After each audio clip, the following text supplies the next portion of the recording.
Hi there, good evening. You're watching Spotlight with me, Gauri Dwivedi. Now, being in public eye has its downsides, and celebrities know that only too well, as they are, of course, easy targets to the faceless and nameless troll army. Whether it's body shaming or being ridiculed for a particular attire or the overall look, as they say, celebs are constantly at the receiving end from the social media, and Malaika Arora is now the latest victim of these online bullies. So despite making a debut in Bollywood almost 19 years back, earning a name for herself as a model, for these trolls, Malaika Arora is a woman first, and her success mantra, according to them, like all other women, is to marry rich and then live off the alimony of her ex-husband. Not only was Malaika accused of being a gold digger, she was also accused of enjoying her life thanks to the alimony she got from her ex-husband Arbaaz Khan. Malaika hit back at the trolls, and rightfully so, but this incident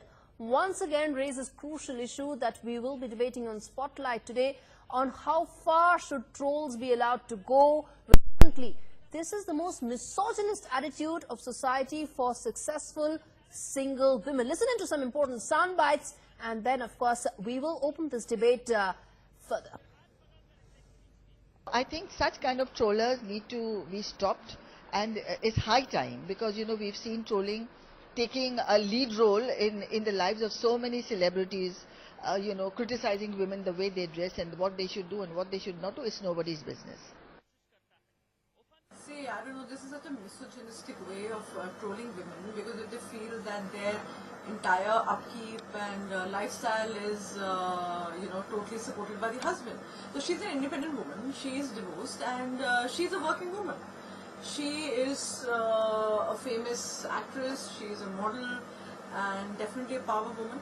So I'm sure she can afford her own lifestyle. Just reflects the misogynistic and parochial viewpoints of people. And I'm glad she gave it back, because I read that entire thing, that chain of comments going on. So I think it's time that there should be zero tolerance towards these trollers who go about harassing women, and they just feel they can get away with just tweeting about everything under the sun. All right, let me first go across to my colleague Uday Pratap Singh, who's joining me from the newsroom. Uday, you track celebrities very, very closely. You know that there is nothing private as far as their public lives are concerned. Having said that, this is a new low and an extremely misogynist attitude that this troll really reflects. Well, absolutely, Gauri, and that's why, of course, this is downright disgusting, the kind of comments that have come Malaika Arora Khan's way online. The fact is, she had posted a very, a beautiful photo of hers online, which led to a flurry of comments with people criticizing her looks, with people criticizing the clothes she was wearing. But where, of course, it crossed the line completely was when they said she was having fun at the expense of alimony paid to her by her ex-husband Arbaaz Khan, which obviously prompted Malaika to hit back and say, you have your facts wrong, and perhaps you should do something worthwhile instead. Now, the fact is, the trolls are again and again crossing the line. Is it time to police them? Is it time for a cyber mechanism to be put in place? Because self-regulation just doesn't seem to be working, Gauri. What gives these trolls the right to call people names, to question a celebrity when they gain weight, to question a celebrity when they've lost weight, to question a celebrity, on the basis of the kind of shopping she does? Now, Malaika in this case, of course, remember, is an actor, is a dancer, is a model, and also is someone who, of course, has done various special appearances in movies, in item songs. Yes. So she has her own identity, she has her own profession, which she's earning very well from. So how can that troll make such a misogynistic comment, A? And B, is it time to police them by regulators or by perhaps a government mechanism? Absolutely, Uday. Those are some of the questions that we are hoping to get answered in this debate. Uday Pratap Singh, many thanks for joining me and giving that perspective as to why is it important to talk about this troll. Before I introduce my guests on the panel, let me just tell our viewers that our phone lines are open. The numbers are flashing at the bottom of your screen. Call us, tell us what do you think about this. How misogynist is this? Why should there be a particular structured way for women to be successful as far as India is concerned? And more importantly, is it time to now regulate that faceless, nameless troll army. Abhishek from Chennai is joining me on the phone line, but let me first introduce the panelists for this show. First up, Subhrashtra, Assistant Editor, India Foundation Journal, joining me in the Noida studio. Also, Priya Malik, an actor from Mumbai, hoping to be joined on the phone line by Shibani Kashyap as well. Of course, somebody who's an acclaimed singer. All these women highlight and talk about how successful they've been as an individual, and that is exactly what we are looking to talk about. Let me now first go across to Abhishek from Chennai. Abhishek, go ahead and make your point. Women highlight and talk about how successful they've been as an individual, and that is exactly what we are looking to talk about.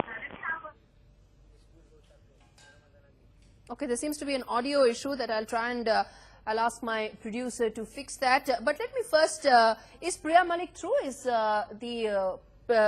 Okay, we'll try and fix that audio with Priya Malik as well in just a minute. But Subhrashtra, let me come to you first. The fact of the matter is, what this troll highlights is the most misogynist attitude as far as single successful women are concerned. They are successful. How can that be? Because there is only one mantra for women to be successful, and that is that they marry rich and then, of course, live off the alimony of their ex-husband. Absolutely, Gauri. We must realize that who are there on, online? Who is this online mob or an online troll? These are all people who are scattered around in the society. It's a basic societal attitude and a problem towards women in general. It has, I would slightly disagree. It has nothing to do with being online or offline. These kind of baseless statements, these kind of insensitive, uninformed, absolutely misogynistic statements is a part of a society that we are living in. And why just celebrities? Even a normal, I mean, you work in the media. Absolutely. We all work in various, in various professional capacities. Any successful woman, even from within the women community, we hear jibes and comments which are sexually loaded, which talk about how anybody who has moved up the ladder has either used money or used their absolutely. There is no premium on talent. There is no premium on professionalism. There is only one derogatory, misogynistic attitude as far as success mantra for successful single women in India is concerned. Even single actually doesn't apply that much. Priya Malik, comment on the fact that at the end of the day, this troll just highlights that particular mentality that Indian women are desperately and so much for the last so many years fighting against.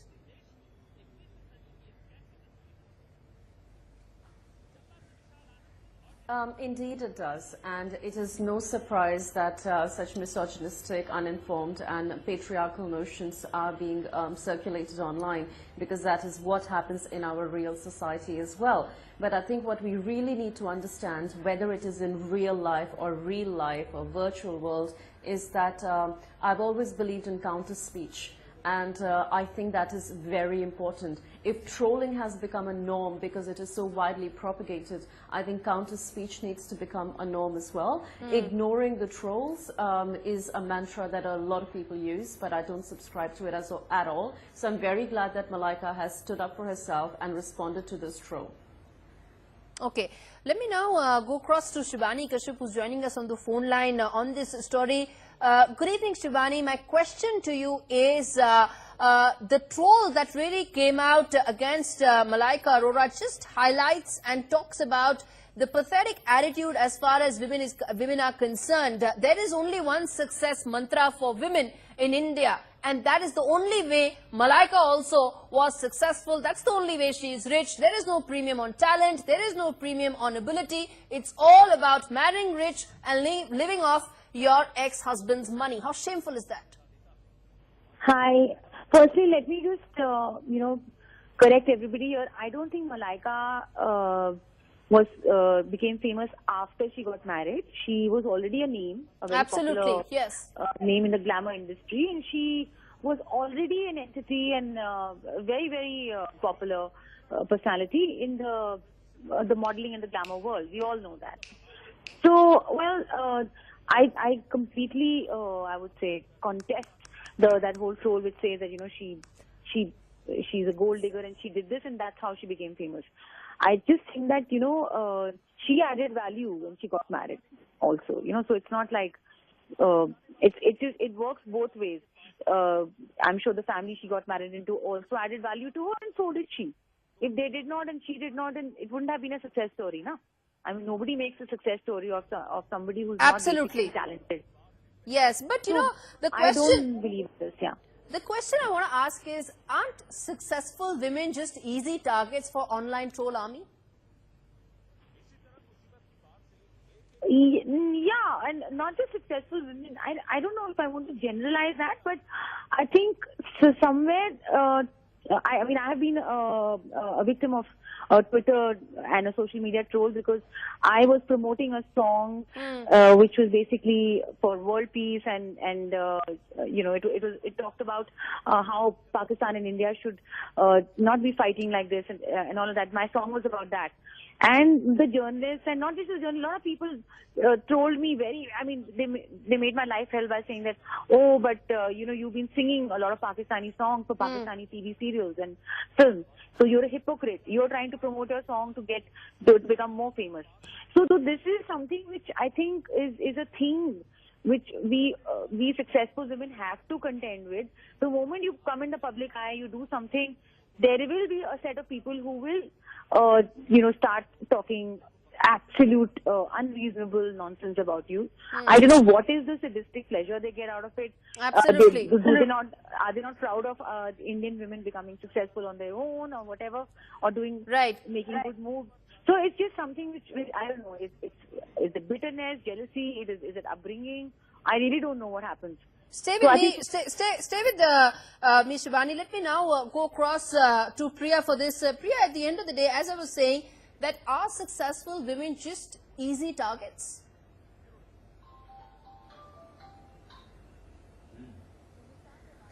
Indeed they are. I think we live in a society that is really afraid of women who are independent and successful and are not afraid to be that. We live in a society that questions such women because somewhere we have this deeply constructed notion in our minds that women can't be just that. And as Shivani rightly pointed out, of course Malaika has been a name before she got married to Arbaaz. You know, she had hit songs, she was a very successful model and still is. And the fact that we troll such women and bring them down and say that they live on their husband's money, let me also correct the trolls. The alimony is actually suggested by the court. It is approved by Absolutely. law. The court actually decides the amount that is to be paid. That is something that they need to know as well. So Absolutely, it is a shame that she was trolled for it. We are Absolutely, afraid I agree of with women you, Priya. who stand up for themselves. I just want to put this on record that, you know, how derogatory it is to say that your talent, your ability stands for nothing. It's just that you married rich, you divorced somebody, and then you're just living off that alimony and funding your lifestyle, according to this poll, by that alimony. That's just downright disgusting, shameful, and derogatory. Let me and take let's this. not forget, they have children too. Absolutely, yes. That is. I mean, actually, it's child support. It's not just something that you're supposed to just be spending on vacations. Absolutely. Let me now go across to Subrastra and ask that, you know, how does one correct this? Because somewhere one has to draw the line, because you have enough laws as far as cybercrime is concerned, but some things like these continue unabated. And the larger question is, if this is what happens to celebrities, the spate of, you know, women otherwise who are not so well known, who do not have the same economic freedoms, is just that much more pronounced. I think it has to begin from, you know, from how we really approach issues of gender. For example, let's look at the way in which even we are talking right now in this debate. It's about successful women, but ultimately it's not about successful or unsuccessful women. It's about women in general. And how do you define success? Because let's just understand one thing, that most of the women in this country are homemakers. So does it mean, because if one says that celebrities should not be harassed like the way like the way it's happening today, are we saying the homemakers should? Because ultimately their economic contribution in the national GDP is almost abysmal. So irrespective of whether they are earning or not, whether they are economically, financially successful or not, I think this kind of mentality can be tackled only if we start approaching the issues of gender in a more comprehensive and more balanced manner. And secondly, the sensitization part. This whole business of our textbooks showing engineers and doctors and actors as all men not females. How do you deal with a situation where children are indoctrinated to believe that every successful individual in the society is a male member? Yes. So this whole penetration of the male bastion with good stories of how women are successful, can be astronauts. But that's a very long-term thing, Shukrasa, Yeah. that you're talking. Let me now get Shivani on this. Shivani, you've been a victim yourself of this troll army. What, according to you, should be done? Because there are laws as far as cybercrime is concerned, but at the end of the day, they need to be implemented. In fact, let me take that question to Priya Malik. Priya, how do you think one should really be tackling the menace of cybercrime? There are laws, but how does one tackle such trolls? How should one stop this to happen again and make it enough of a deterrent?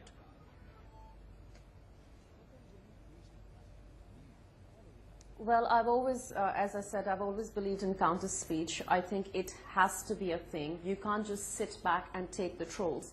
Not all trolls are similar. Not everyone has the same motivation. Yes, people say don't feed the trolls. All right. But I have come across cases myself. I've had death threats, rape threats, dick pics being sent to me online, and a lot of misogyny thrown at me. And I have come across cases where if counter speech is used effectively, these are the people whose accounts either get reported or these are the people who end up apologizing for their behavior. I think whether it is in our society or it is online, we need to talk back. We can't just, it's a similar thing. If I'm walking down the street and someone yells at me a lecherous comment, trust me, I always turn around and hit back because we have been taught to ignore and walk on. And that's exactly what we end up being taught online. Oh, just ignore the trolls. Why? Where has this behavior led our country? Absolutely. How does ignoring even help? It just perpetuates it. The Right. other day I was teased by a 13-year-old. Is this child not going to grow up into a man that thinks it's okay to do it? So I always make sure that there are consequences for people's actions. And that is very important. And I completely agree with the lady who just spoke before me about women and the idea of success. Yes, we are afraid of women who choose, whether it is they choose to wear short clothes or long clothes or gain weight or not gain weight. Yes. So this idea of choice that is propagated in our society is very wrong and needs to be rectified. Right. In fact, the numbers are flashing at the bottom of our screen. And as we await our callers, you can, of course, also tweet with the hashtag Malaika Hits Back. Subrasa, let me ask you that, at the end of the day, we're talking about very big picture and very long-term possible solutions. But what happens immediately? Because, this is a trend that is only increasing as there is greater social media penetration, as there is greater mobile penetration. Things like these are only going to increase. One thing it is to talk about the celebrities being targeted, but there are larger issues that we need to talk about here. And what do you think would be the immediate short-term fixes? As the lady rightly pointed out, we need to really hit back. I don't believe in this policy of let's ignore somebody because after 2 or 3 tweets or whatever Facebook posts one is going to really stop, because they need to be taught a lesson. And when I say they need to be taught a lesson, they need to be taught a lesson in the most sensitized way as possible. They need to, most of the times, and we are not living in an intellectually equitable universe where everybody has had the kind of gender sensitization, say perhaps most of us have had. So sometimes people don't realize that they are making a misogynistic comment. So we really need to perhaps hit back in the most humane and the most sensitized way ourselves, so that the person who is committing that crime of actually calling out names or, all these misogynistic comments, he knows where exactly he is at fault. But if still, I think, if still, the comment is so lewd or so, below the belt, I think they need to be reported. There could be no other deterrent. And I think we as women should not go into this trap of it's going to be a long drawn process and why should I, call it out? Because if we are talking on women's issues and on issues of gender equality, I think we should be the bastions we should create a bastion where we do not let this kind of misogyny go unabated. Absolutely. Priya Malik, one final question as we wrap things up on this edition of Spotlight. My question to you is, you're a celebrity yourself. You mentioned that, one should talk back, one should raise these issues. But what should one do immediately? Or, in the next 6 months or 3 months horizon, what do you think would be the 2 or 3 important issues or fixes that one could really apply here?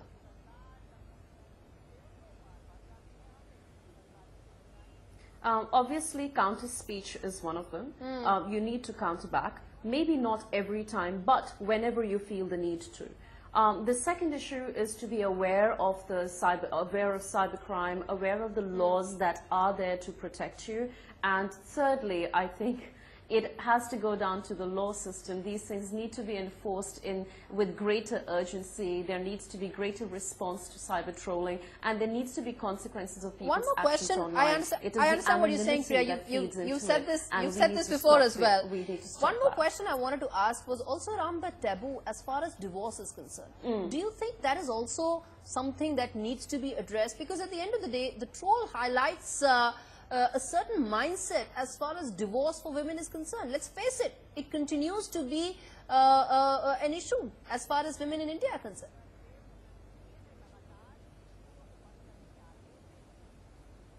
It is an issue, and again, I'm not surprised that it is an issue, because as I've said, we are afraid of women who choose, and I recently wrote a column on this as well. It's just the whole idea of choice that makes people so afraid. We are afraid of women who make choices in their lives, whether they're divorced women, single women, women who adopt kids, women who decide not to have kids, women who want equal rights to divorce, like the triple talaq issue, women who believe in marital rape. We are just so perpetuated by these patriarchal notions. And you know, the funny part is, as far as I'm aware, this troll is apparently a woman as well, which is the most shameful part of this whole thing. If we as women are not understanding of the idea of women being able to make their choices, then men are left far behind. Yes, Suprasta, 30 seconds, completely running out of time. Yeah. Respond. I also think that this whole romanticism around marriage and divorce has to be really stripped down.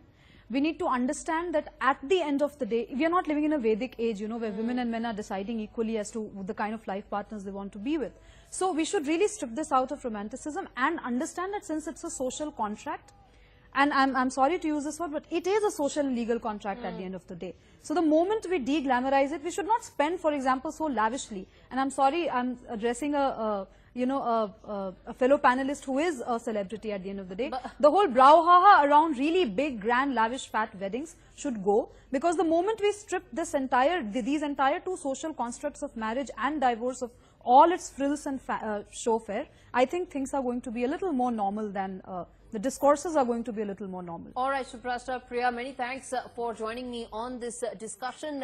As both the ladies on the panel and earlier Shubhani Kashyap was pointing out, at the end of the day, there is a line that needs to be drawn as far as this troll army is concerned. They need to be held accountable, but also the larger question that this troll and this tweet really raised is what needs to be addressed. The misogynist attitude of the society that continues to put a certain amount of women in a certain box. This is the stereotype them. That needs to be addressed. How, of course, is something that changes in the society itself need to be brought about. But first up, of course, there can be some changes and more robust implementation of the cyber crime law. With that, we completely timed out on this edition of Spotlight with me, Gauri Dwivedi. Thanks so much for watching.